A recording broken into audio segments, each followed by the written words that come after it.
1/3 ہو گیا، 1/4 سے 1/3 ہو گیا، یہ تو اور بہتر ہے۔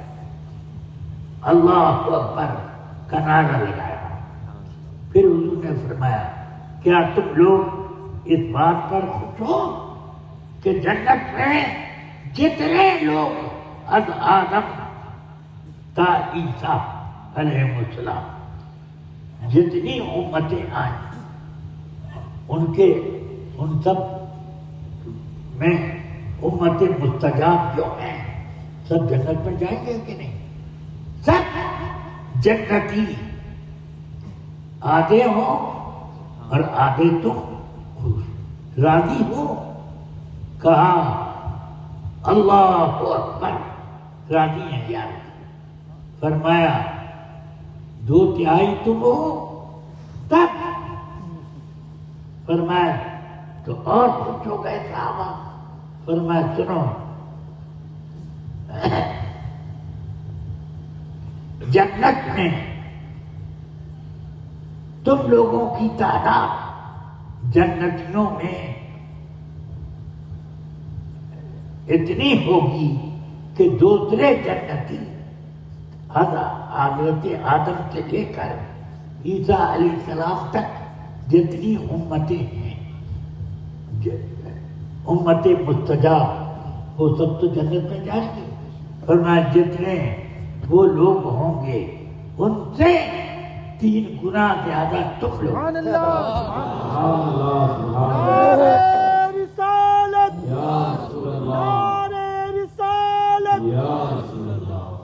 اللہ، یہ رسول پاک کا فیضان کرم ہے بے شک، ہم غلاموں پر۔ الحمد سبحان اللہ، سارے انبیاء کرام کی امت مستجاب یا جنتی امت جو ہے وہ جتنی ہوگی اس کا 3 گنا سے زیادہ امت محمدی ہوگی۔ سبحان اللہ تبارک و تعالی مجھے آپ کو سب کو اپنی نعمت سے اپنی رحمت سے جنت عطا فرمائے۔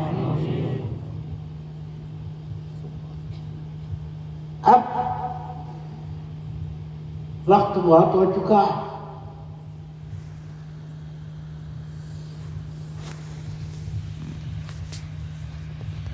اسی پر میں اپنی بات ختم کرتا ہوں۔ آپ سب دل سے 3 مرتبہ کلمہ شریف دل سے پڑھیں۔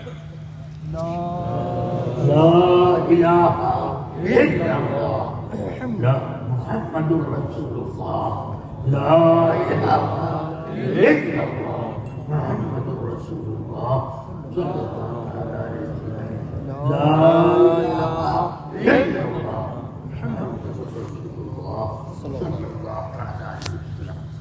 رفیقان ملت، آپ سب یہ یقین رکھیں سنیوں کے علاوہ کوئی جنت میں نہیں جائے گا۔